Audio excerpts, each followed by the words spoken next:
Kita dihebohkan ada sebuah organisasi kemasyarakatan katanya yang bernama Yakuza. Ini lagi rame nih. Nah, kalau di Indonesia ada nih Yakuza, terdaftar nggak di KNPI? Belum ada. Ini juga saya baru dengar minggu ini. Kalau Yakuza, saya melihatnya ini sebagai ormas, organisasi kemasyarakatan. Bagaimana pandangan mahasiswa terkait dengan Yakuza ini atau mau gabung, Mas? Kalau saya sih, kalau kita mengambil bahasa Jepang kemudian diintegrasikan dalam sebuah organisasi kita, Ya. dulu Jepang juga pernah melakukan ketika menjajah kita. Kepada rekan-rekan media, konferensi pers akan segera dimulai.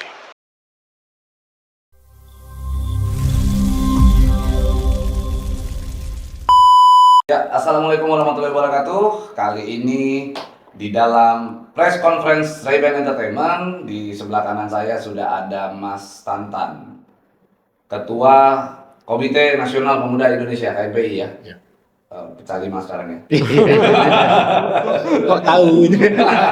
Pecahnya sesuai sila kelima. Sesuai sila kelima. Dan di sebelah kiri ada Ketua Umum Forum Alumni BEM se-Indonesia ya, Mas Zainuddin Arsyad. Zainuddin Arsyad. Alhamdulillah sehat semua ya. Alhamdulillah. Nanti soalnya kalau nggak sehat saya dituntut sama orang katanya. Oke, kita mau memulai karena ini temanya adalah kepemudaan. Tentu Mas Tantan sebagai Ketua KNPI paham betul tentang bagaimana dinamika dalam organisasi kepemudaan saat ini. Dan hari ini kita dihebohkan ada sebuah organisasi kemasyarakatan katanya yang bernama Yakuza. Ini lagi rame nih. Dan Yakuza itu kan cenderung dengan organisasi Jepang, yang mana itu merupakan organisasi kriminal kalau di Jepang. Nah, kalau di Indonesia ada nih Yakuza, terdaftar nggak di KNPI? Belum ada. Ini juga saya baru dengar minggu ini. Oh ya? Iya, Yakuza ada di infotainment. Ya, 2-3 hari lalu lah saya sempat mendengar. Tapi untuk Yakuza masuk di KNPI namanya belum. Karena kami ini kan organisasi berhimpun, organisasi kepemudaan nasional. Kalau Yakuza saya melihatnya ini sebagai ormas, organisasi kemasyarakatan. Organisasi kemasyarakatan. Iya. Oh, berarti kalau organisasi kemasyarakatan nggak masuk ke dalam KNPI? Enggak. KNPI itu adalah wadah berhimpun organisasi kemahasiswaan dan kepemudaan nasional. Oke. Tetapi memang dari yang kita lihat dari wacana-wacana yang disampaikan di berita-berita melalui berita bahwa Yakuza ini adalah organisasi dakwah kepemudaan. Katanya begitu.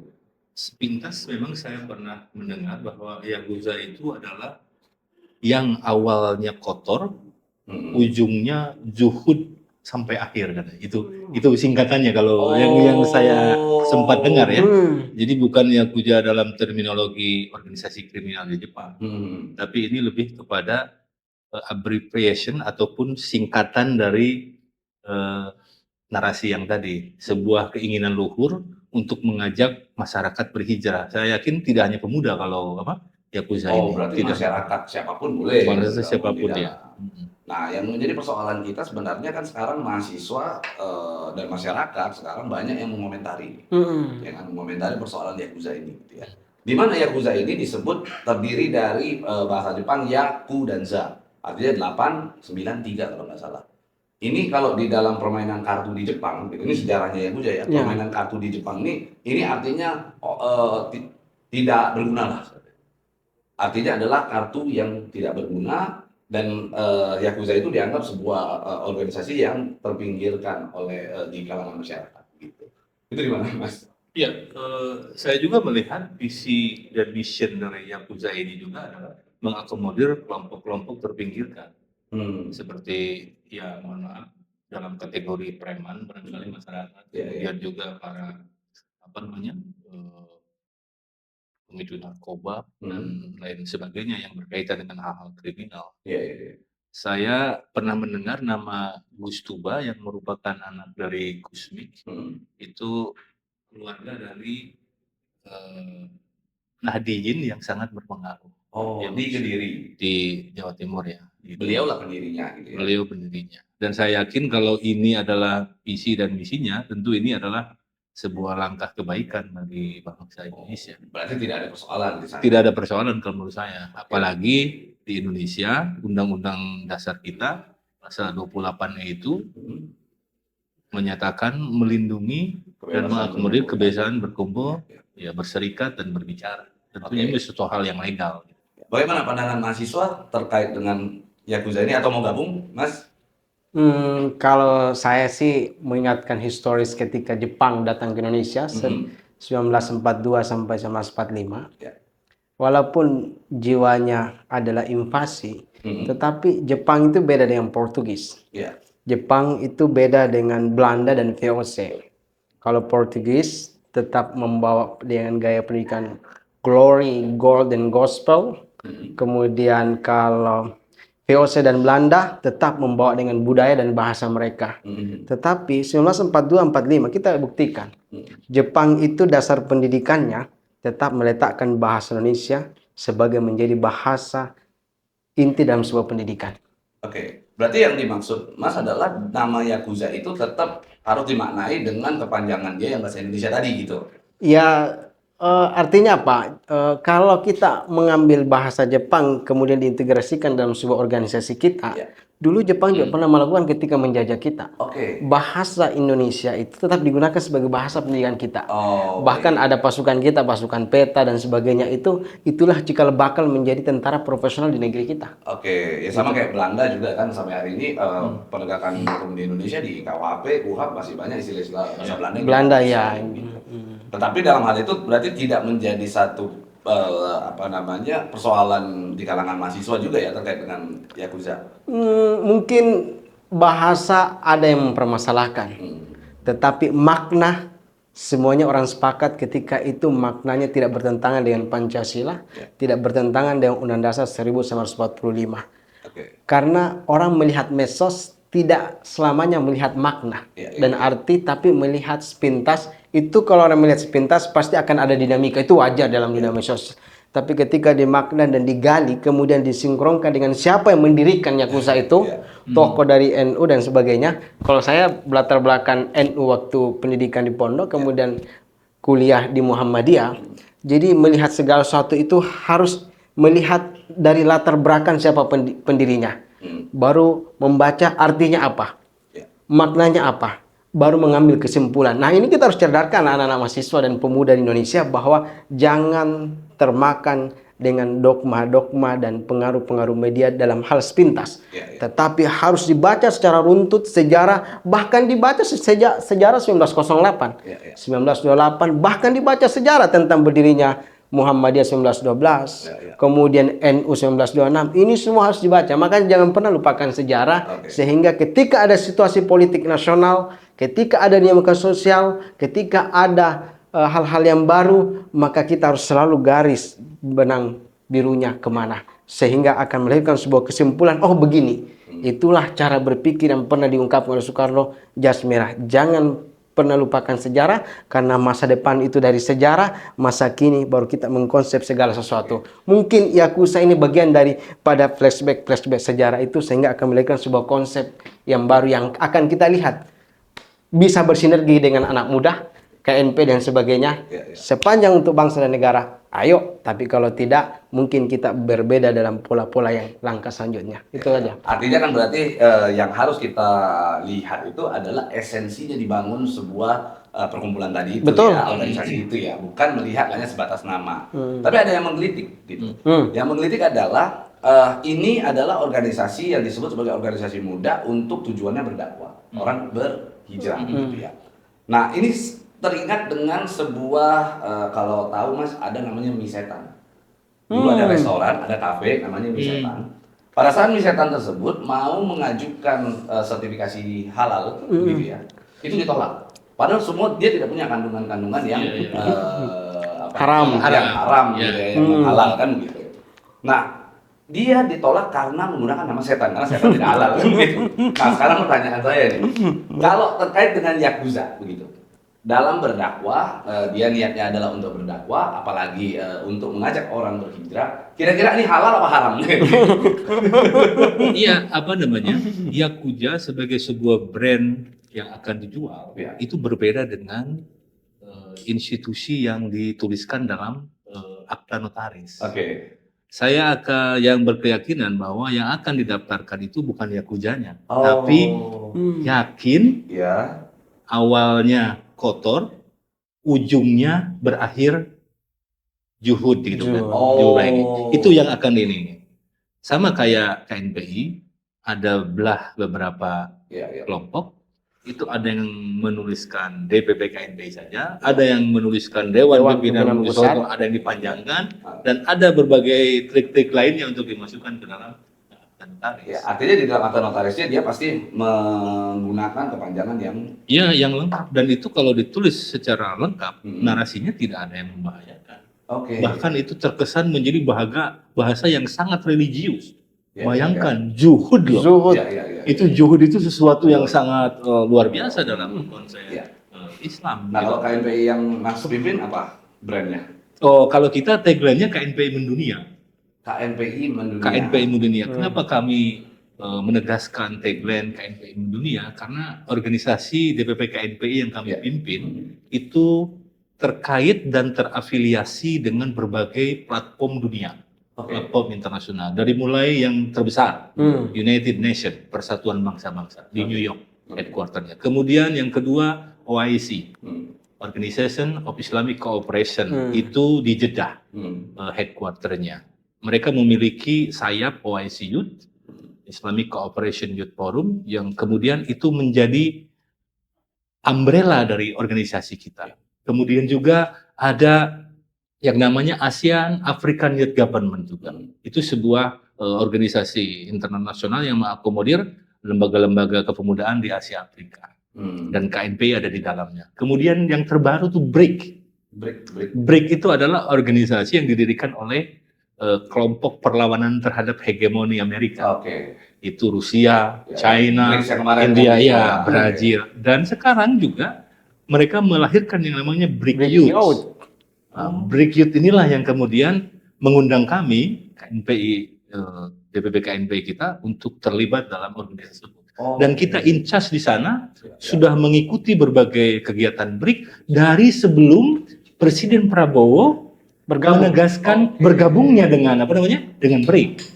DPP KNPI kami startnya lebih awal ketimbang Presiden Prabowo Subianto untuk BRIC. Jadi insya Allah kita selangkah lebih maju daripada Presiden Prabowo. Kalau dicatat berarti KNPI-nya Mas Tandan ini adalah selangkah lebih maju dari rencana Pak Prabowo gitu ya? Ya, kita mendukung program beliau untuk atau jangan-jangan Pak Prabowo justru bergabung ke BRICS itu karena terinspirasi dari KNPI? Saya yakin Pak Prabowo punya insting diplomasi yang luar biasa. Makanya kami mengapresiasi beliau, meskipun beliau dikritik banyak pihak karena terlalu banyak jalan-jalan ke luar negeri. Padahal menurut saya konteksnya ini bukan jalan-jalan. Beliau adalah menjalankan amanah undang-undang untuk terlibat dalam ketertiban dunia. Sehingga perdamaian itu bisa diwujudkan dan Indonesia menjadi garda terdepan untuk mewujudkan itu. KNPI dalam hal itu melakukan hal yang sama. Kami 10 tahun di kepemimpinan Jokowi selalu melakukan hal-hal yang dilakukan Presiden Papua ini. Karena pada saat itu Presiden Jokowi kan 10 tahun absen terus. Bahkan saya sempat mengkritik beliau, kenapa sih Pak? Bapak nggak pernah hadir dalam sidang umum PBB? Sementara kami ini selalu hadir. Karena Pak Jokowi mungkin bahasa Inggrisnya tidak sebagus. Enggak. Saya kira diplomasi itu bukan tergantung pada bahasa. Itu political will. Bahasa itu bisa kita lihat presiden negara lain. Yang namanya Vladimir Putin, pernah nggak dia ngomong bahasa Inggris? Dia bangga dengan bahasa Rusianya. Dia bangga dengan bahasa Rusianya. Kemudian yang namanya Presiden Recep Tayyip Erdogan. Pernah nggak dia ngomong bahasa Inggris? Betul. Dia selalu berbicara menyampaikan dengan bahasa Turki dengan bangganya. Bukan mereka tidak bisa bahasa Inggris, tetapi dia ingin mengenalkan juga identitas bangsanya. Diplomasi kan. Tetapi kan bisa jadi karena Pak Jokowi kepercayaan dirinya itu runtuh ketika dia beberapa kali kunjungan ke luar negeri, begitu pulang dibully bahasa Inggrisnya. Kadang-kadang kan bisa begitu kan? Saya kira itu mungkin lebih kepada perasaannya aja. Sebenarnya publik itu tidak merendahkan beliau, tidak merendahkan Pak Jokowi. Justru bangga ketika beliau bisa tampil di luar negeri dengan berbagai kelebihan dan kekurangannya. Persoalannya adalah sejauh mana keinginan kita untuk terlibat menjadi aktor utama Ya, ya. perdamaian dunia sebagaimana yang diamanahkan oleh Undang-Undang Dasar 1045. Ya, memang seharusnya Pak Jokowi itu bangga dengan bahasa Inggris yang dia ucapkan karena begini, kan banyak kalau di luar itu bahasa Inggris British, bahasa Inggris Amerika, kan begitu ya, bahasa Inggris Singapura saja bangga dengan aksennya Betul. mereka kan. Betul. Harusnya kita di Indonesia itu bangga dengan Inggrisnya Indonesia. Inggris Jawais. Inggris Jawais. Inggris Kraton. Inggris bisa. Harusnya kita bangga dengan Iya. hal itu gitu. Nah, memang agak menarik karena saat ini organisasi tiba-tiba bermunculan cukup luas. Betul. Di Indonesia saat ini. Bermunculan organisasi kepemudaan. Salah satunya tadi Yakuza gitu. Selain itu juga baru-baru ini ada ulang tahun GRIP Jaya. Cukup besar gitu. Yang lalu-lalu kita juga ada Pemuda Pancasila yang Pak Yakto ya dia dirikan, itu juga cukup luar biasa besarnya, dan di sana dicap sebagai organisasi premanisme di kalangan masyarakat. Itu gimana tanggapan KMP? Ya, saya kira Pemuda Pancasila itu dulu pernah menjadi bagian dari KMPI. KMPI. Oh, sekarang udah tidak menjadi. Sekarang diturunkan kepada juniornya, Sapma Pemuda Oh, iya, Pancasila. sama Pemuda. Jadi ada Satuan Pelajar dan Mahasiswa Iya. Pemuda Pancasila. Jadi saya melihatnya hari ini Pemuda Pancasila sudah bertransformasi menjadi sebuah gerakan intelektual karena Satuan Pelajar dan Pemuda Mahasiswa tidak seperti yang digambarkan oleh masyarakat sebelumnya yang dianggap preman. Oke. Saya sebagai salah satu mantan ketua bidang organisasi di PP. Sapma Pemuda Pancasila merasakan itu. Memang pada saat-saat lalu kita masih melihat ada beberapa anggota yang mungkin bukan bagian dari mahasiswa, bukan bagian dari pelajar. Tetapi sekarang Sapma Pemuda Pancasila menjadi organisasi yang memiliki daya tarik yang cukup lumayan di masyarakat. Kampus. Meskipun belum bisa melampaui HMI, PMII, IMM, ya kan. Tetapi minimal Sapma Pemuda Pancasila memiliki ceruknya sendiri, Iya. memiliki marketnya sendiri. Ya, karena begini Mas, banyak sekali orang-orang sekarang di sosial media terutama mengatakan bahwa Pak Pemuda Pancasila atau organisasi masyarakat yang lain ya, gitu ya, hadir hanya ketika ada kondangan, gitu ya. Lalu datang hadir untuk antri makan rendang. Iya. Itu bagaimana stigma-stigma itu dengan KMPI menanggapinya? Jadi saya kira memang fakta di lapangan berbeda dengan apa yang diharapkan oleh masyarakat. Ya. Terkadang idealisme masyarakat melihat organisasi itu harus tampil sempurna, harus tampil perfect. Sementara di lapangan anggota-anggota di level bawah itu kan datang dan hadir dari berbagai segmen masyarakat. Ya, dan kita tidak memungkiri bahwa dalam video-video di YouTube kami juga melihat bahwa ada anggota-anggota yang lagi ngantri makan, kemudian ngambil makannya banyak sekali, dan itu menjadi sorot-sorotan. Saya melihatnya ini seperti pengayaan konten dari orang-orang yang memang ingin mengkapitalisasi dari dari kejadian dan peristiwa ini. Saya melihatnya bahwa di level masyarakat memang keinginan untuk mendapatkan gizi dari makanan yang baik, yang bagus itu kan sangat besar gitu loh. Karena masyarakat kita ini masih banyak orang yang belum mendapatkan rendang misalnya, ataupun makanan yang bergizi lainnya. Sehingga begitu ada momentum bukan MBG ya, momentum acara. Saya kira mau arahnya mau ngebahas bahwa Pak Prabowo terinspirasi dari Pemuda Pancasila. Nah, saya kira kalau soal MBG, Presiden Prabowo terinspirasi oleh gerakan ayahnya yang merupakan inspirator dari gerakan sosialisme Indonesia. Sosialisme dalam tanda petik bukan komunis, tetapi adalah ideologi yang ingin memuliakan kaum duafa. Ideologi yang ingin membuat kelompok masyarakat terpinggirkan itu bisa merasakan kue-kue pembangunan. Berarti Pak Prabowo tidak terinspirasi dengan Pemuda Pancasila ya untuk MBG. Gitu. Nah, kan kemarin GRIP buat acara cukup besar. Dan saya lihat organisasi kemasyarakatan atau kepemudaan lah, setiap buat acara itu membludak masanya begitu banyak. Itu dari mana, Mas? Masanya itu datang dari mana? Saya kira semua organisasi itu kan ada Basis. bidang OKK ya, organisasi kaderisasi keanggotaan. Nah, Dengan struktur yang masif, ya. berada di hampir seluruh kabupaten kota di Indonesia, Hmm. tentunya untuk mengumpulkan anggota 10.000 bukan hal yang sulit.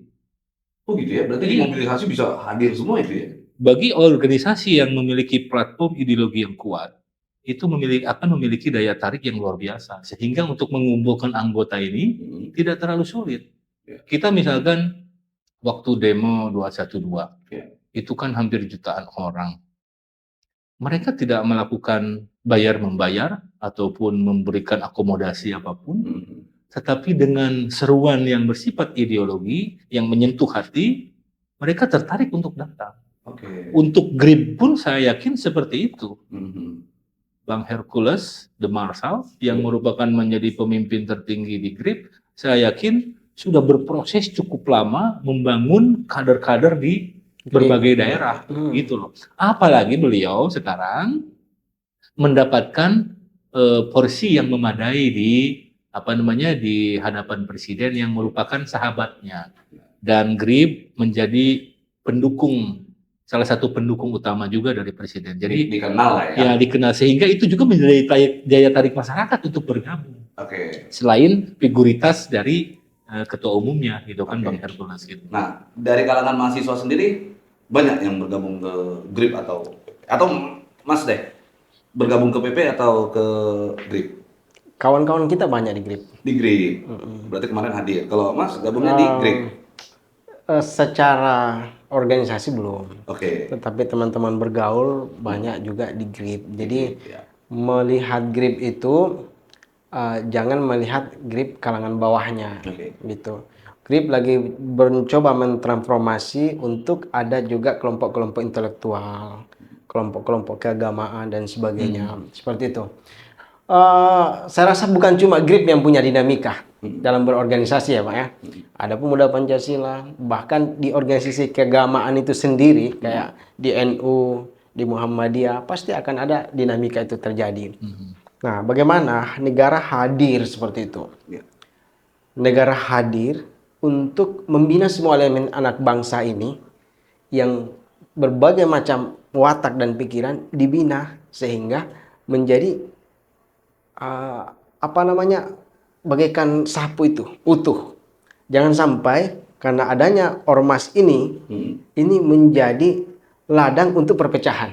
Ya, ya. Nah, kita lihat sekarang di medsos. Ini kita lihat kan satu berbuat di komentar yang lain, dibalas yang ini, kelihatan kayak medsos kita tuh negara ini kayak mau pecah gitu. Ya, ya, ya. Nah, begitu juga instansi negara. Instansi negara mengeluarkan sebuah kebijakan yang dipandang kurang baik oleh ormas ataupun masyarakat, itu juga kritik. Artinya negara harus hadir. Harus ada sebuah konsep tatanan bagaimana menata kehidupan ormas agar bersinkronisasi dengan kehidupan realita masyarakat sehingga menjadi sebuah kekuatan baru, menjadi sebuah kekuatan elemen, menjadi sebuah sumber daya energi bangsa dalam proses menghadapi geopolitik dunia. Oke. Dalam proses pembangunan ekonomi, dalam proses pertahanan negara.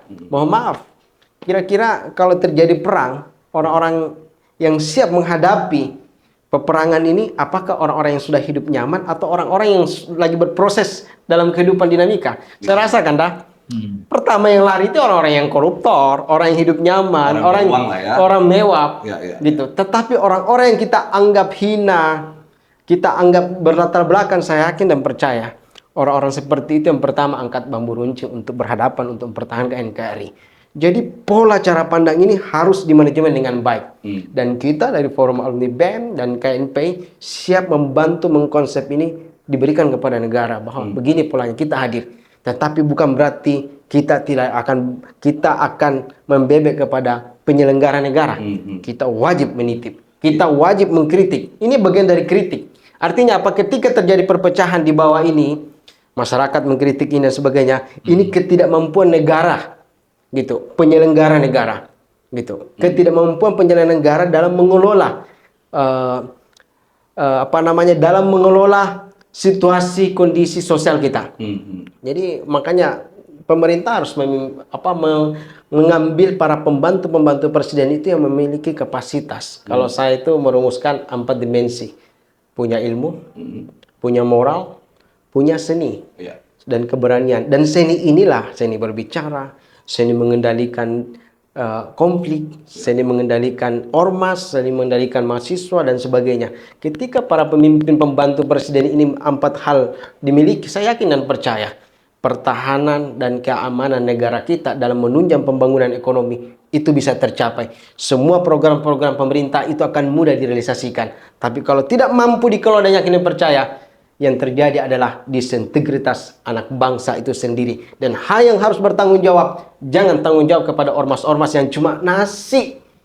Cuma permasalahan hanya nasi kita Padang, kritik. ya. Itu bagi saya, itu jangan dikritik yang kayak gitu-gitu. Ya, cuma jadi persoalan begini, banyak organisasi masyarakat ini timbul yang pada akhirnya menimbulkan stigma di tengah masyarakat bahwa ini adalah organisasi premanisme, meresahkan, kan selalu seperti itu tuh.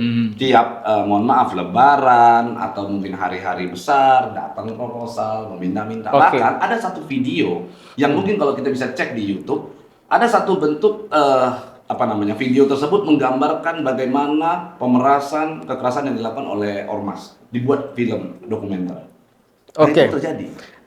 Sebenarnya yang lebih kejam daripada itu adalah para koruptor. Oke. Itu adalah penjahat yang sesungguhnya. Ada yang korupsi 1.000 triliun yang kasus Pertamina, Ya. ada yang 300 triliun. Ya. Gitu. Kalau uangnya itu digunakan untuk mensejahterakan rakyat, masih adakah orang-orang yang datang memeras? Oke. Masih adakah orang datang berebut makanan?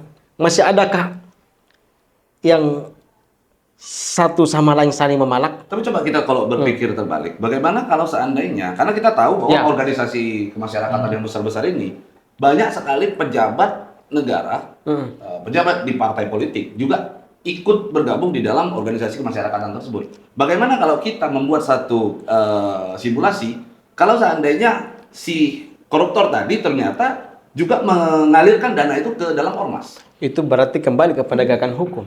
Penegakan hukum tidak memandang siapapun. Ya. Gitu. Ormas selalu bermata dua, melahirkan penjahat dan melahirkan orang baik. Nah, Bangsa dan negara ini lahir karena apa? Founding fathernya adalah pendiri ormas. oke. Soekarno dari Muhammadiyah. Ya. Begitu, 1912 Muhammadiyah. Bapak guru bangsa pendiri ormas, Cokro Aminoto. Syarikat Islam. Syarikat Islam. Oke. Gitu. 1905 sudah ada Syarikat Dagang Islam yang bertransformasi menjadi Syarikat Islam, menjadi cikal bakal banyak yang tokoh-tokoh, ada Samaun, ada ini dan sebagainya. Gitu. Artinya apa? Bangsa dan negara ini tidak boleh melupakan bahwa bangsa dan negara ini berdiri di atas kaki para pendiri-pendiri ormas. Tokoh-tokoh tim 9 itu adalah perwakilan dari pimpinan-pimpinan ormas dalam merumuskan Pancasila. Ya. Dan Soekarno juga lahir dari ormas sendiri. Akhirnya apa? Ini bukan dari salah dari ormasnya, tetapi ada dua. Pembinaan ormas itu negara harus hadir dengan konsep yang matang, tetapi bukan juga dikonsepkan dengan gaya militer. Tidak boleh juga seperti itu. KMPI kan dilahirkan untuk membina organisasi kepemudaan tadi. Ya. Kan begitu. Gimana Mas melihat fungsi KMPI yang harusnya bisa membina, tapi pada akhirnya banyak sekali sekarang organisasi kepemudaan dijadikan sebagai alat kegiatan-kegiatan yang tadi, karena di ormas ada dua kan, Ya. ada yang positif, ada yang justru yang tidak baiknya juga kan begitu kan. Betul. Nah, sekarang kalau kita mengarah ke organisasi kepemudaan yang ada di Jawa Barat gitu ya, ada beberapa merek-merek yang mungkin nanti bisa kita sebutkan justru menggunakan sebagai alat ormas ini sebagai alat untuk mengamankan mobil-mobil leasing, debt collector. Nah, itu gimana pandangan KMPI terhadap itu? Ya, saya ingin menyampaikan hal lain yang masih related sama itu. Pertama bahwa memang perusahaan dan negara seperti yang disampaikan oleh Zainuddin ya harus hadir di tengah masyarakat. Sehingga kehadiran perusahaan sebagai bagian dari implementasi community development dan CSR itu bisa menyentuh kalangan masyarakat marginal. Harus diakui bahwa ormas atau organisasi kepemudaan juga mayoritas dari mereka adalah kelompok-kelompok menengah ke bawah yang secara ekonomi barangkali masih perlu dibantu, masih perlu diberdayakan, sehingga kehadiran pemerintah dan pelaku usaha untuk melakukan pemberdayaan pemuda itu menjadi sangat penting, sehingga tidak ada lagi mereka yang tadi menjadi preman di jalan hanya untuk mengambil uang 10.000, 20.000 di jalanan. Ya, kemudian kalau tadi dikatakan menjadi debt collector yang menyalahi aturan, gitu kan? Tentu itu juga bisa diluruskan dan bisa dibenahi dengan melakukan pemberdayaan kepada pemuda. Kan sektor usaha di kita ini sangat luar biasa banyak, apalagi di Jawa Barat, di daerah-daerah industri. Itu mereka harusnya menjadi pemuda-pemuda yang memiliki potensi lebih untuk diberdayakan. Tapi yang terjadi adalah rekrutmen tenaga kerja di perusahaan-perusahaan itu bukan dari warga sekitar.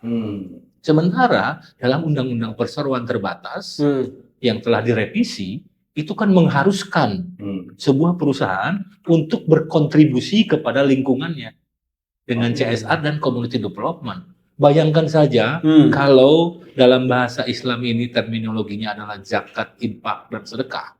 Maka dalam perusahaan itu ada terminologi community development dan CSR cost yang memang harus disisihkan dari keuntungannya untuk melakukan pemberdayaan. Saya ingin membalik malahan. Kita jangan terlalu banyak curiga kepada ormas.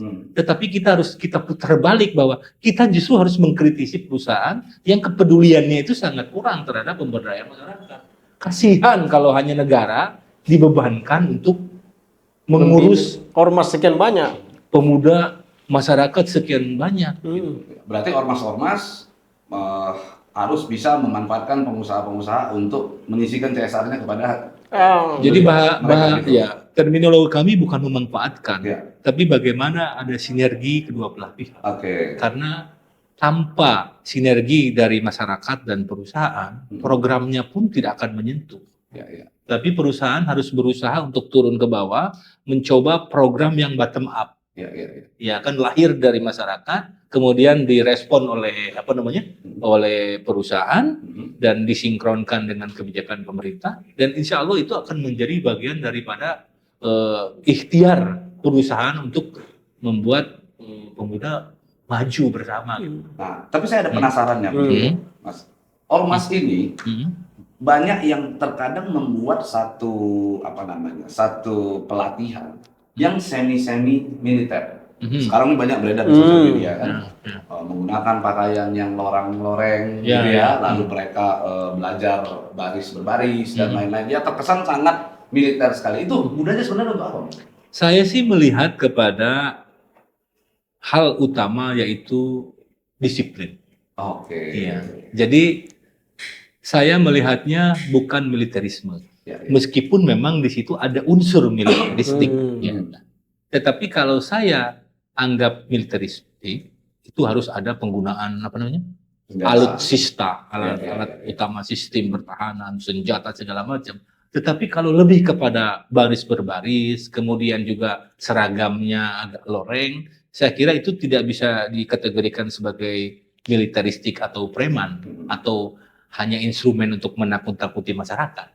Saya lebih melihat pada organisasi perlu mendisiplinkan anggotanya. Makna mendisiplinkan anggota dengan pakaian loreng?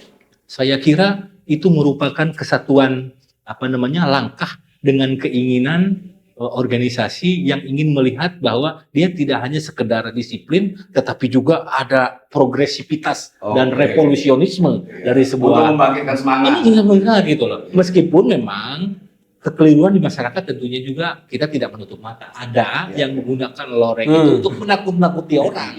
Itu yang keliru kalau menurut saya. Tetapi kalau visi dan misinya bukan seperti itu, saya kira itu hal yang biasa saja, gitu loh. Nanti besok saya mau bikin ormas. Apa? Yang warnanya pink. Jadi semua orang tuh happy. Karena saya melihat banyak sekali ormas-ormas di luaran sana memang menggunakan pakaian yang ala-ala militer lalu menakut-nakuti sejumlah masyarakat dengan loreng-loreng itu. Bahkan yang kalau kita balik lagi ke Yakuza tadi, ini pakaiannya serba hitam. Ya kan, serba hitam, menggunakan jas dan ada ini juga. Ada tato juga. Kalau tato sekarang itu debatable. Jadi kalau dulu orang takut sama tato, kalau sekarang orang takutnya sama panu, Mas. Bisa menyebar. Gitu. Nah, berarti militer, gaya-gaya militer, belajar PBB itu adalah bentuk kedisiplinan. Kalau loreng adalah belajar bagaimana menimbulkan semangat. Kira-kira, Mas, harusnya kalau kita bicara tentang kedisiplinan dan itu berhasil disalurkan kepada anggota ormas tadi, harusnya semua bisa berjalan dengan baik dan rasa disiplin itu bisa melekat ke dalam dirinya mereka. Cuman ada beberapa, kalau kita lihat di kawasan Bogor terutama, Cianjur, itu banyak sekali ormas yang justru menggunakan ormasnya dia untuk membackup mobil leasing. Jadi ada debitur yang tidak sanggup membayar, mobilnya diserahkan ke mereka, nanti mereka akan kasih surat tuh membackup agar mobil tersebut tidak disita oleh, tidak dieksekusi oleh leasing. Itu bagaimana? Saya kira kalau dalam hal aspek fidusia seperti itu itu kan ada aturan yang sudah mengatur. Betul. Saya kira pihak leasing juga tidak memiliki hak sebelum ada keputusan pengadilan untuk mengambil mengeksekusi mobil yang tersangkut. Betul. Begitu pula ormas yang tadi, dia juga tidak memiliki hak untuk kemudian memberikan garansi seolah-olah dia adalah penegak hukum dan pemberi garantor bahwa dia tidak layak untuk tidak layak untuk dieksekusi. Jadi saya kira dua-duanya baik dari pihak leasing ataupun dari pihak preman tadi tidak memiliki landasan hukum yang memadai sehingga ini harus ditertibkan sesuai dengan konstitusi regulasi yang kita miliki sehingga tidak terjadi ketidakpastian hukum di sana. Yang satu merasa dia punya mobil dan harus mengambilnya karena tidak dicicil, sementara yang nyicil juga merasa bahwa saya sudah terikat perjanjian bahwa jika saya terlambat, jika saya tidak membayar, ada prosedur yang harus diikuti, ada langkah-langkah yang harus diikuti. Dan ormas juga jadinya memanfaatkan situasi itu. Ya, dan ormas yang memanfaatkan situasi tersebut, saya kira itu sangat keliru. Tapi ini pun saya yakin tidak berdiri sendiri, karena sudah sering terjadi proses pemaksaan eksekusi terhadap kreditur, ya kan? Sehingga masyarakat juga yang menjadi pelaku kredit itu, saya harus jaga-jaga nih. Kalau saya tidak punya backup, saya pasti akan dieksekusi di jalan, dan saya akan kehilangan mobil saya atau motor saya tanpa saya melakukan perlawanan. Karena ini kan sudah banyak terjadi kan hal-hal yang seperti itu gitu. Tapi tentunya inilah pentingnya hadir negara untuk menegakkan aturan. Perusahaan tidak boleh semena-mena pada masyarakat yang telah mengkredit mobil atau kendaraan tapi belum lunas, tidak boleh main sembarangan. Ormas juga tidak bisa semena-mena dia, wah nggak bisa ini saya lindungi nih karena ini dia anggota saya. Rame-rame ngegeruduk, itu juga tidak dibenarkan dalam proses penegakan hukum yang baik. Sehingga itu tadi polisi harus hadir ke masyarakat menjadi penegak hukum yang sesuai dengan konstitusi. Dan harus dipastikan sebenarnya aturan itu seperti apa. Betul, kalau itu sih saya yakin semuanya sudah pada paham. Leasing sudah paham. Banyak debt collector saat ini tidak memahami hal tersebut.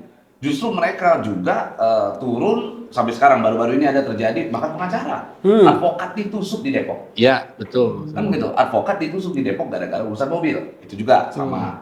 Lalu untuk ormasnya juga sama. Kita sudah mengatakan berkali-kali berulang-ulang bahwa kalau memang dalam hal itu bisa kita arahkan ke proses hukum yang lebih lanjut.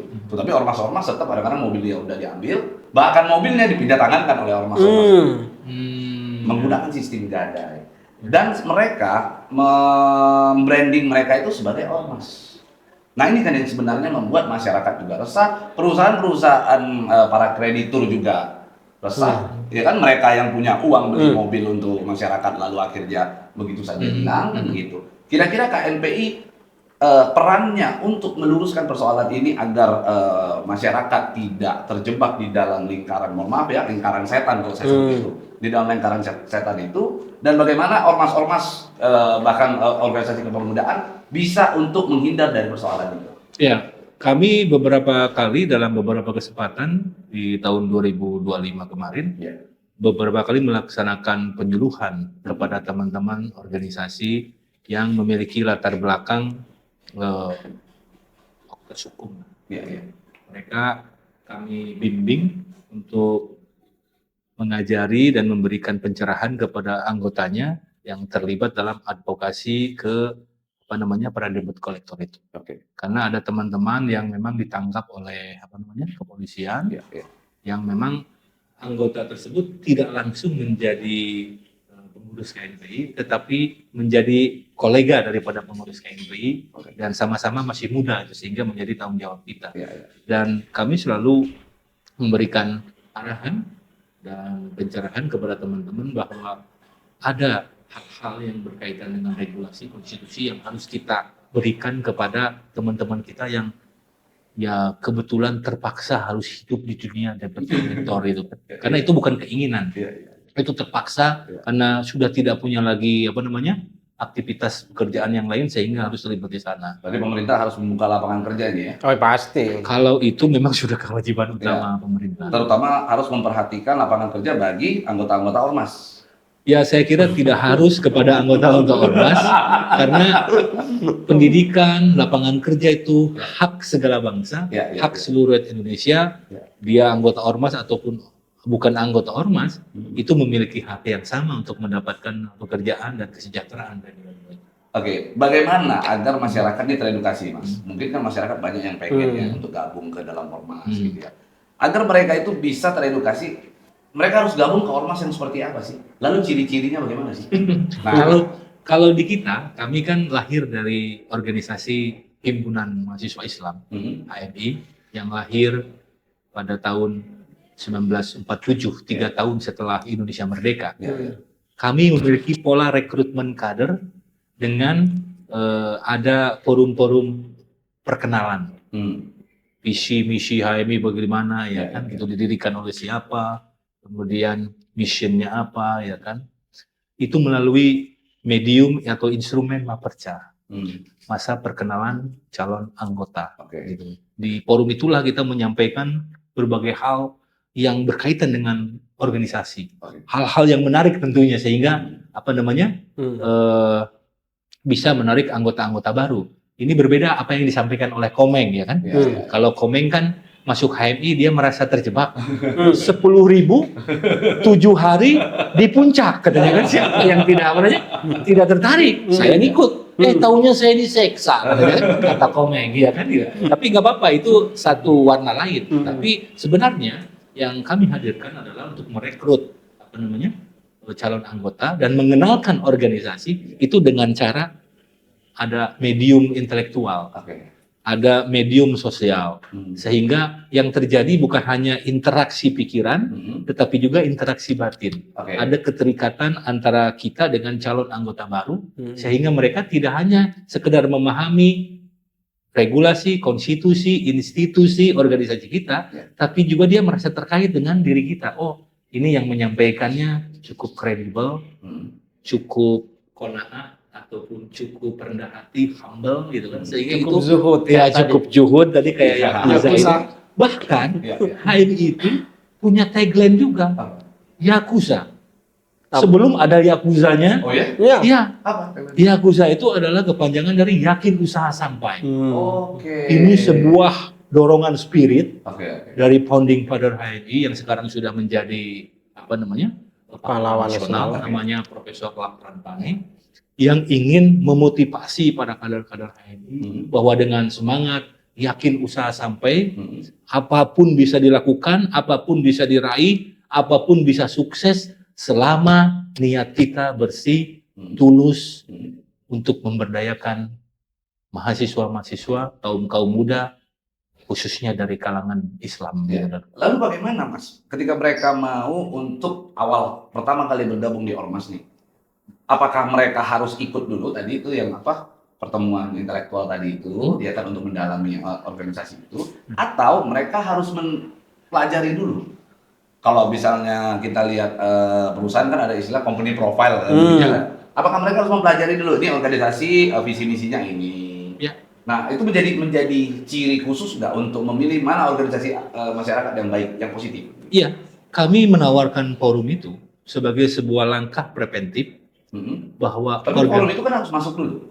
Iya, kita kan sebar pamflet kalau di kampus itu. Oh. Sebar pamflet. Iya. Kalau Komeng kan dapat pamfletnya cuma itu doang. Oke. 10.000, 7 hari di puncak. Saya ikut katanya kita kan. Iya. Nah, sebenarnya bukan hanya itu. Iya. Pasti dijelaskan dalam pamflet itu berbagai macam berita, informasi gitu loh. Misalkan pada tanggal sekian akan ada masa perkenalan calon anggota di kafe ini atau di warung ini. Iya. Akan dihadiri oleh tokoh anu misalkan. Misalkan ini ketua alumni BEM nih, mantan anggota HMI misalkan. Oke. Baru tuh mahasiswa yang tertarik itu akan datang. Yang tidak tertarik ya tidak akan datang dia. Oke. Gitu loh. Dari sana lah baru nanti mereka mempelajari apakah visi misinya sama, Iya. kan begitu ya. Betul. Baru mereka memutuskan untuk Betul. Setelah itu baru kita ajak nanti ada latihan kader atau basic training. ya, kaderisasi. Level 1. LK1 ya kan. Gitu. Udah. Kita silahkan kalau zaman saya dulu masih ada iuran lah. Ya kan tadi 10.000 itu ya kan. Kalau sekarang rata-rata sudah free. Oh, bukan Sekarang- lebih mahal malah. Enggak. Oke. Sekarang sudah free karena senior-senior sudah banyak yang membantu untuk konsumsi misalkan. Untuk tempatnya ada di Masjid Anu udah disiapkan. Konsumsinya dari senior ada tukang kue, tukang nasi, ada yang nyumbang seperti itu. Atau bahkan ada yang sudah jadi menteri ataupun jadi pejabat tinggi, mereka berikhlas hati untuk memberikan support. Gitu. Oke, dan sekarang juga organisasi kemahasiswaan juga bertebaran kemana-mana. Ada apa namanya? GMNI, HMI, PMI, ya, GMKI, ada SEMI, waduh banyak. Dan yang menariknya adalah organisasi kemahasiswaan juga saat ini sering terjadi perpecahan di dalam tubuh mereka. Salah satunya GMNI misalnya kan, sedang terjadi perpecahan. Bagaimana ceritanya itu mahasiswa bisa sampai terjadi perpecahan sedemikian rupa gitu. Bahkan di balik layar itu ada unsur-unsur politis juga di dalamnya. Itu seperti apa kira-kira? Oke. Kalau dulu 1908 bergerak anak muda untuk bersatu membuat sebuah konsep kebangkitan gitu. Dari berbagai macam elemen dan agama. Kemudian 1928 dari berbagai macam elemen anak bangsa dari Sabang sampai Merauke dengan berbagai macam suku dan agama bersatu untuk sama-sama bersumpah bertanah air satu, bahasa satu gitu. Nah, 1945 ketika masa-masa revolusi, anak-anak muda membentuk berbagai macam elemen kekuatan. Ada di tentara pelajar, ada alumni-alumni PETA dan sebagainya membentuk TKR. Itu isinya anak muda. Nggak mungkin yang tua-tua itu berperang. Bahkan panglima perang pertama Indonesia itu Jenderal Sudirman itu anak muda. Usia 29 tahun jadi panglima TNI pertama kita. Kalau sekarang TNI ya, dulu kan ada TKR, tentara dan sebagainya ya. Dari berbagai macam elemen anak muda itu untuk melakukan revolusi kemerdekaan bangsa kita. Kemudian 1965 juga ada peristiwa goncangan politik yaitu PKI. Anak muda menghimpun berbagai macam ini. Ada Kesatuan Aksi Pemuda Indonesia, ada Kesatuan Aksi Mahasiswa Indonesia, ada Kesatuan Aksi Pelajar Indonesia. Begitu juga 1998 ketika terjadi reformasi. Jadi kalau kita baca rentetan sejarah bahwa Indonesia itu anak-anak mudanya lebih condong kepada persatuan ketika ada musuh bersama. Oke. Gitu. Jadi kalau nggak ada musuh, kawan sendiri jadikan musuh gitu. Nah, begini. Nah, bisa jadi seperti itu. Anak muda kita sekarang lemah, terjadi perpecahan karena orientasinya apa? Kalau dulu orientasinya ingin memerdekakan Indonesia, kemudian mempertahankan Indonesia. Kalau sekarang ada sebagian kelompok anak muda ingin mempertahankan eksistensi dan dompet. Gitu. Itu bagi saya tidak boleh. Pertama, kita berorganisasi itu kita harus saling mengingatkan. Berorganisasi itu orientasi tertinggi kita adalah orientasi agama. Sesuai amanat Pancasila. Satu ketuhanan yang Maha Esa. Sesuai dengan ideologi organisasinya lah ya. Ya. Ya, semua organisasi harus berideologi ketuhanan. Iya, pasti. Kalau tidak berideologi ketuhanan bukan bagian dari bangsa. Oke. Karena atas berkat rahmat Allah Subhanahu wa taala bangsa Indonesia merdeka. Itu adalah dasar konstitusi kita. Dan ideologi kita adalah Pancasila. Pertama adalah sila tentang ketuhanan. Ya, ya. Jadi saya mengingatkan semua teman-teman organisasi, gabung di organisasi itu adalah gabung karena ingin mencari ridho. Ya. Terserah agamamu apa. Ya. Mencari ini. Yang kedua adalah bangsa. Gitu. Bahwa kita berorganisasi itu untuk berkontribusi kepada bangsa kita. Kemudian yang ketiga baru berkarya kepada negara. Oke. Gitu. Nah, yang dicari anak muda sekarang? Nah, 3 dimensi ini harus dipegang dulu ini. Ya, ya. Barulah berproses di organisasi itu dengan dasar ini. Nah, Oke. tetapi ketika konsep pertama ketuhanan tidak ada dalam diri mereka berorganisasi, maka yang akan terjadi adalah unmoral. Ya. Maka kita lihat banyak aktivis jadi koruptor, korupsi dan sebagainya. ya. Karena ini tidak dijadikan dasar. Oke. Kemudian bangsa, dia tidak belajar bagaimana proses melahirkan sebuah bangsa yang tersebang dari Sabang sampai Merauke. Bahkan kita kenal dulu sebagai bangsa Nusantara. Bagaimana perjuangan nenek-nenek moyang kita mempertahankan bangsa Nusantara ini. Oke. Berkorban mempertahankan jiwa, raga, dan sebagainya. Itu karena mereka tidak belajar sejarah. Oke. Kemudian bagaimana melahirkan sebuah negara. Oke. 1945 berapa juta nenek moyang kita harus mati. Coba roh semangat ini mengalir dalam diri anak-anak muda sekarang akan percaya. Mereka tidak akan korupsi. Mereka tidak akan menggunakan organisasi untuk menjadi wadah perpecahan. Saling mencaci maki, saling menghina, saling menyalahkan. Kemudian ketika ini masuk dalam sebuah pemerintahan negara itu, ketika sudah alumni dari organisasi itu, masuk ke dalam itu bukan menjadi ladang-ladang koruptor. Bukan menjadi koruptor baru. Bukan menjadi ladang untuk ini. Tetapi mereka harus belajar bahwa para pemimpin-pemimpin organisatoris masa lalu, kita bisa mengenal Buya Hamka. Kita mengenal Agus Salim. Bagaimana kesederhanaan beliau. Kita mengenal Hatta, Wakil Presiden Republik Indonesia. Beliau organisatoris, bahkan mendirikan organisasi di PPI di dunia. Bagaimana beliau untuk hanya bercita-cita membeli sepatu Bali saja, mereka tidak sanggup. RI2 loh. Ya, ya, ya. Proklamator loh. Organisatoris loh.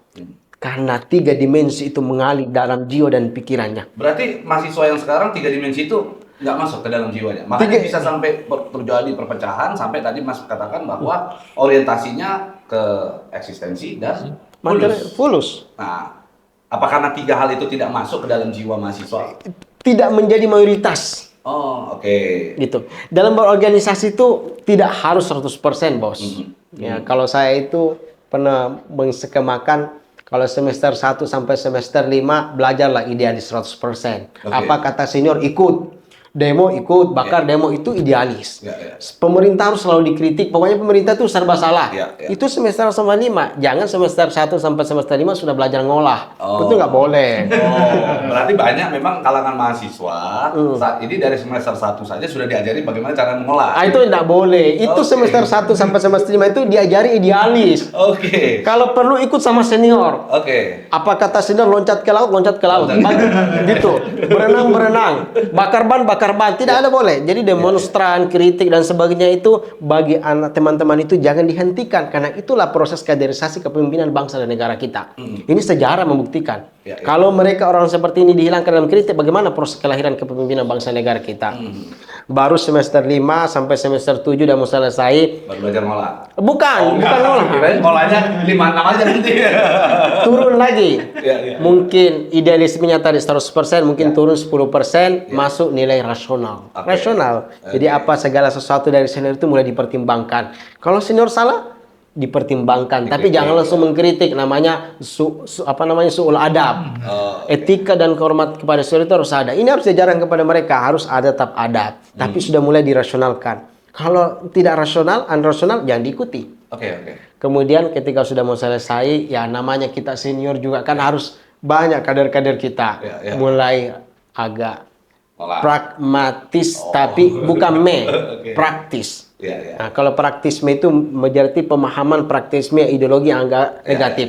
Tapi praktis itu sudah mulai membangun komunikasi politik, membangun hubungan dengan senior, membangun konsolidasi bisnis dan sebagainya untuk membiayai organisasi. Abang sebagai ketua, Repot nggak? Biaya operasionalnya sangat mahal kan? Iya. Nah, itu yang harus diselesaikan sebagai senior. Ini harus diterapkan dalam sebuah pola membangun kaderisasi kepemimpinan bangsa dan negara kita, sehingga senior tadi sudah mampu tinggal selangkah masuk ke pemimpinan negara, maka sudah bisa dipola menjadi orang-orang yang memiliki ilmu, moral, seni dan memiliki keberanian dalam mengelola tata kelola negara ini, baik dari tingkat pusat sampai tingkat wilayah sampai tingkat daerah, bahkan sampai tingkat desa itu sendiri. Sehingga kita tidak melihat kepala desa aja rata-rata banyak mayoritas jadi koruptor, padahal tingkat lapisan paling bawah itu. Tapi saya belum dapat jawabannya.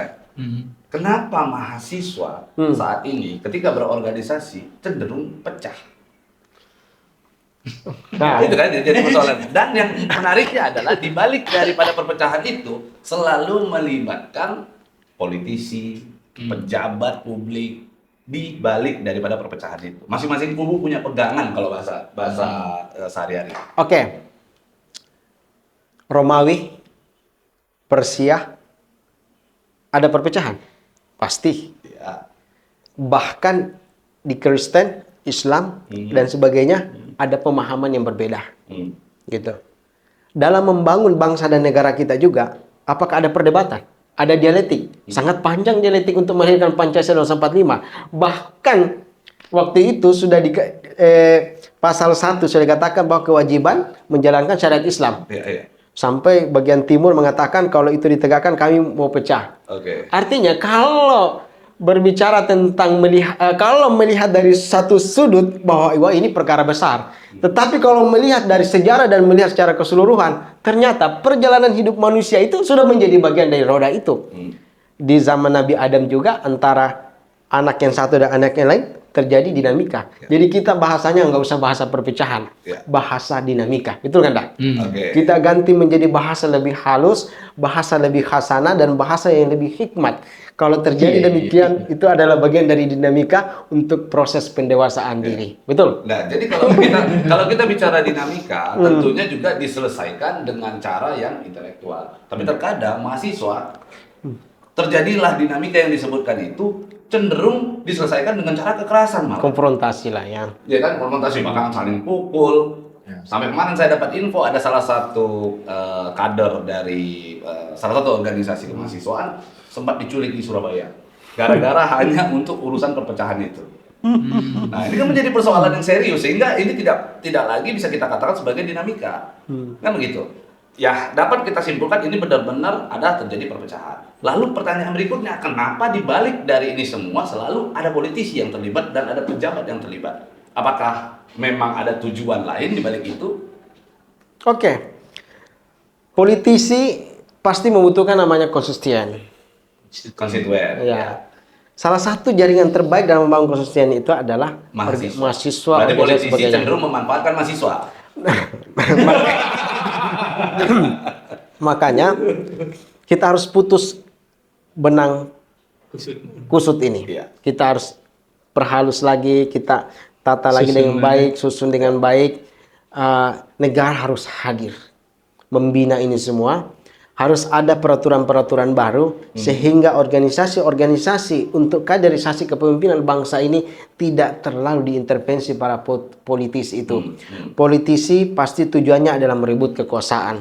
Janganlah anak-anak yang baru semester 5 diajarin cara berebut kekuasaan. Mereka di situ selagi berproses untuk menimba ilmu khasanah, menimba ilmu kedewasaan dan loyalitas kepada bangsa dan negara. Balik.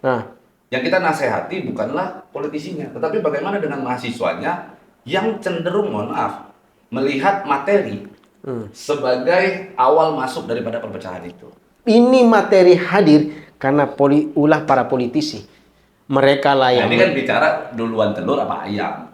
Yang jadi persoalan, kadang-kadang politisi kadang-kadang politisi menawarkan kalau mahasiswa idealis, jangan pernah nilai suara kami menggunakan materi. Justru dia ajak politisi untuk bernegosiasi. Jangan segitu, tambah dikit lah bang. Begini,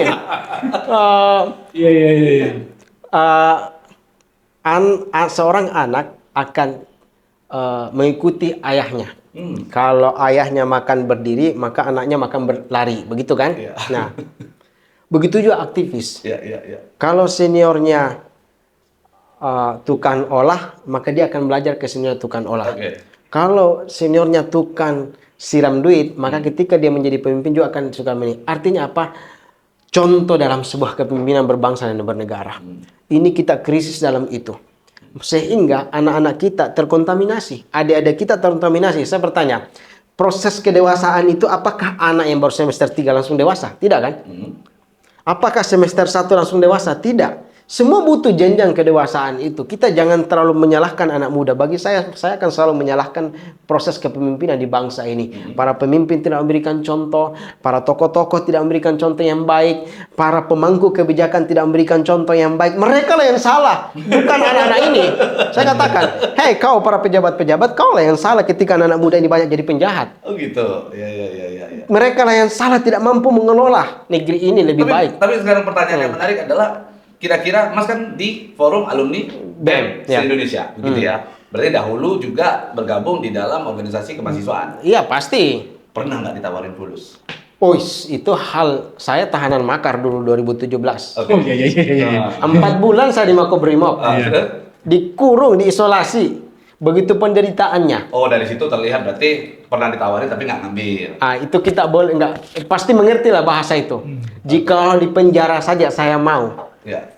Kalau ditahan saja menjadi tahanan politik itu sangat berat. Ya. Berarti ada hal yang besar yang dipertaruhkan di situ. Oke. Gitu. Ya. Apakah saya menerima? Tidak, karena saya melihat, membaca sejarah-sejarah itu. Lebih memilih ditahan daripada uang gitu ya? Lebih memilih ditahan dibandingkan uang daripada mengkhianati senior. Atau karena kurang gede?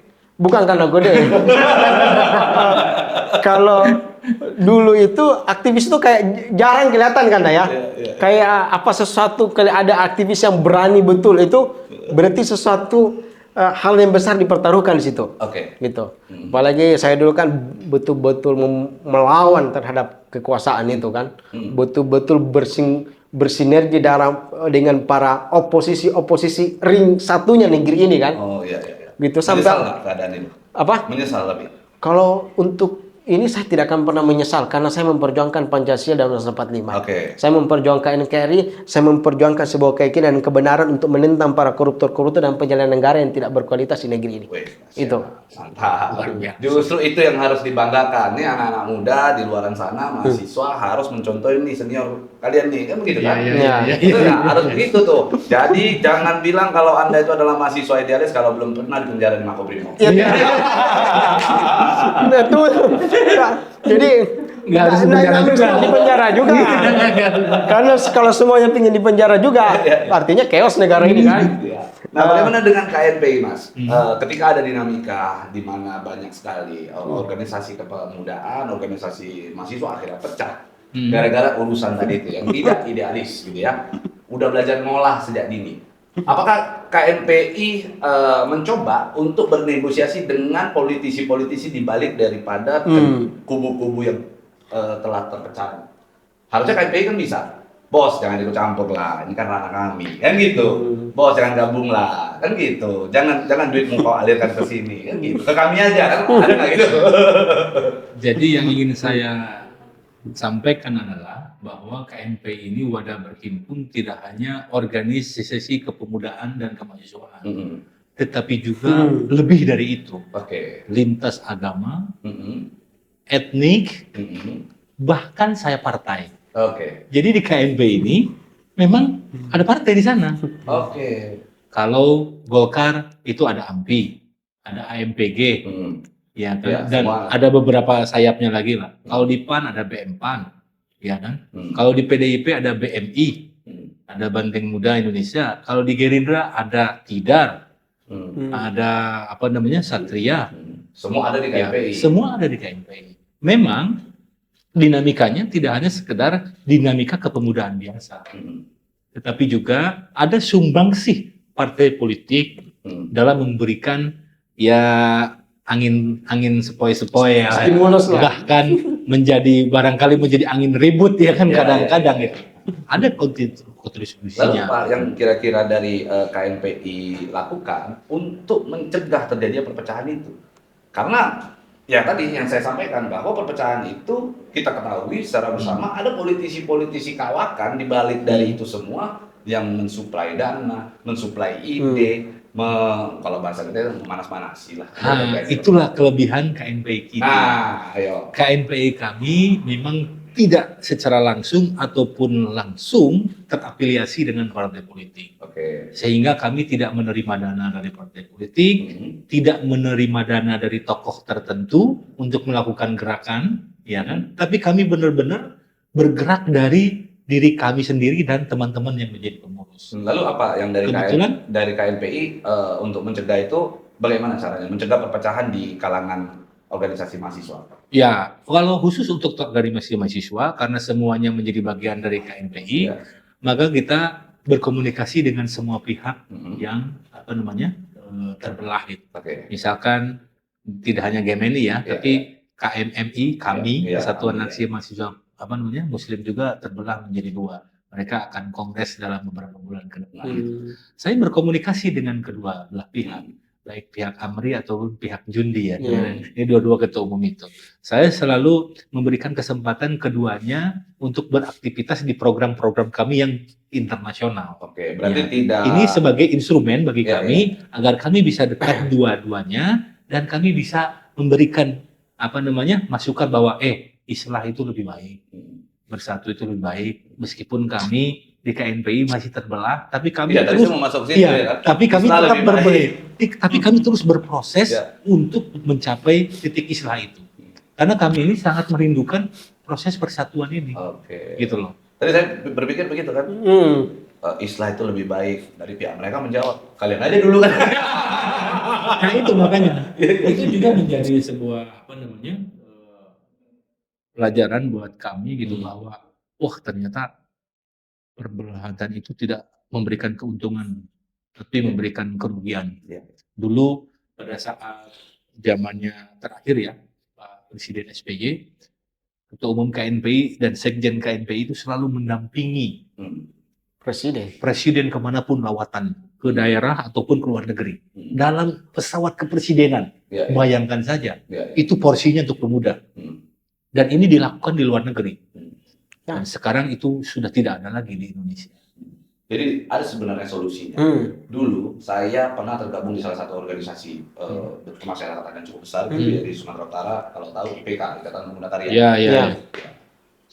Lalu setelah itu begitu kita lihat gelagat-gelagat yang sudah mulai ada unsur-unsur perpecahan di lapisan bawah, yang saya lakukan adalah saya keluar, saya buat organisasi baru, namanya Garuda Nasionalis.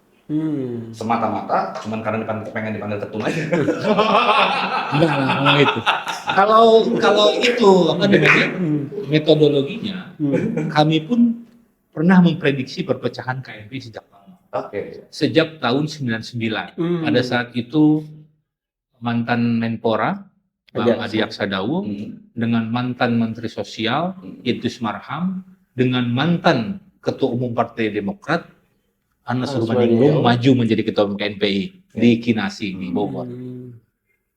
Anas Urbaningrum berkoalisi dengan Adi Aksadau dan mengalahkan Idrus Marham.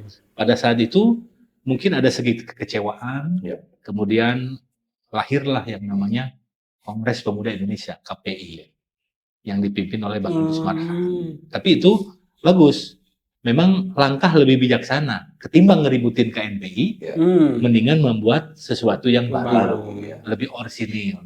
Nah, kami pun setelah mempelajari beberapa proses pembelahan ini, kami juga menyiapkan organisasi baru waktu itu. Tapi mirip-mirip. Makanya kita Konsil Nasional Pemuda Indonesia.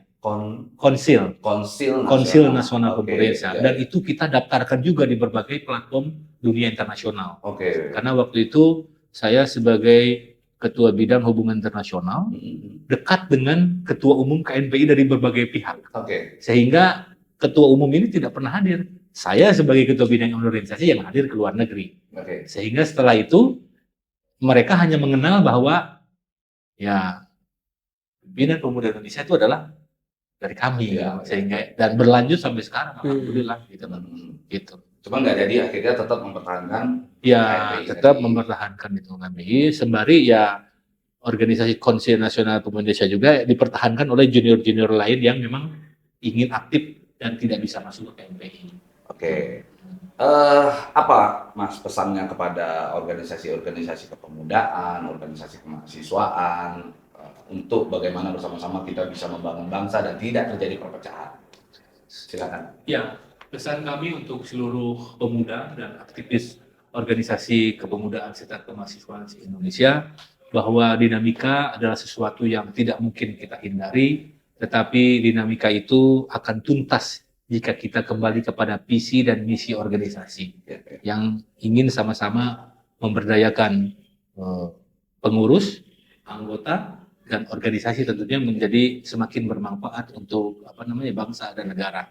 Untuk itu, bagi sahabat-sahabat kami di KNPI lainnya, barangkali mari kita bersatu, mari kita melakukan islah, mari melakukan kongres bersama-sama untuk menjadikan KNPI ini kembali satu dan melahirkan pemimpin yang kuat yang bisa memberikan kontribusi signifikan bagi pembangunan Indonesia yang lebih baik ke depan, sehingga eksistensinya dihitung oleh pemerintah, dan pemerintah tidak akan menyia-nyiakan lagi organisasi kita yang besar ini dan bisa menjadi bagian dari penyelenggara negara untuk terlibat dalam mencerdaskan kehidupan bangsa, insya Allah kali seperti itu. Atau mungkin mau memberikan pesan juga kepada pemerintah, mungkin agar tidak cawe-cawe juga mungkin. Kalau pesan kami kepada pemerintah, please, yang terhormat Presiden kami, Bapak Prabowo Subianto, untuk meluangkan waktunya untuk ikut menyatukan kembali KNPI, menyatukan kembali pemuda Indonesia, sehingga kehadiran organisasi yang tercinta ini bisa lebih berdaya dan bisa memberikan manfaat bagi umat, bagi pemuda di seluruh Indonesia. Terus terang, kami rindu sentuhan dan belayan dari pemerintah agar kami bisa sama-sama menginsafi diri bahwa perpecahan adalah sebuah sejarah yang kelam, dan kita harus merubahnya dengan persatuan abadi bersama dengan teman-teman pemuda lainnya. Barangkali seperti itu, mudah-mudahan dapat diimplementasikan melalui Menpora kita, Bang Erick Thohir, yang katanya kemarin sudah berinisiatif keinginan untuk mengumpulkan seluruh KNPI dan seluruh ketua umum yang ada. Kami sangat senang hati jika kemudian dapat berdiskusi dengan stakeholder pemerintah, presiden ataupun menteri pemuda dan olahraga. Terima kasih. Oke, Mas, ada pesan buat teman-teman mahasiswa atau masyarakat? Oke, pertama buat teman-teman mahasiswa yang sedang berproses, bahwa niat kita berorganisasi itu untuk mengabdi kepada agama, kemudian bangsa dan negara. Yang kedua, kepada masyarakat, bahwa melihat segala sesuatu itu jangan melihat dari permukaan saja, tetapi harus melihat dari rentetan sejarah sekarang dan proses yang akan terjadi di masa akan datang dengan kajian-kajian literasi baik nasional maupun internasional. Kemudian yang ketiga, kita ingatkan kepada pemerintah bahwa jangan anti kritik. Biarkanlah adik-adik mahasiswa itu berproses. Demonstrasi adalah bagian dari langkah mereka untuk berproses menjadi pemimpin-pemimpin yang kelak bisa dituntut mereka. Kamu dulu demonstran, tapi kenapa kamu korupsi? Itu adalah menjadi sebuah kunci untuk melahirkan para orang-orang yang memiliki moral, punya keberanian dalam menghadapi geopolitik yang semakin hari semakin panas. Para pemimpin-pemimpin organisasi dan para kader-kader organisasi yakin dan percaya mereka adalah benteng-benteng pertahanan negara di tengah geopolitik dunia yang panas. Coba dinamika yang terjadi saat ini kita rumuskan, kita jadikan sebuah ramuan yang perbedaan ini menjadi khasanah yang sangat indah, menjadi khasanah benteng pertahanan negara yang indah, elok, nyaman, bagaikan bunga mawar itu. Indah dilihat, tapi lu jangan ganggu. Kami ada duri yang tajam karena kami bersatu untuk mempertahankan bangsa dan negara. Ada duri yang tajam. Dan tadi kita sudah ngobrol-ngobrol juga ya sebelum kita podcast, ya kan?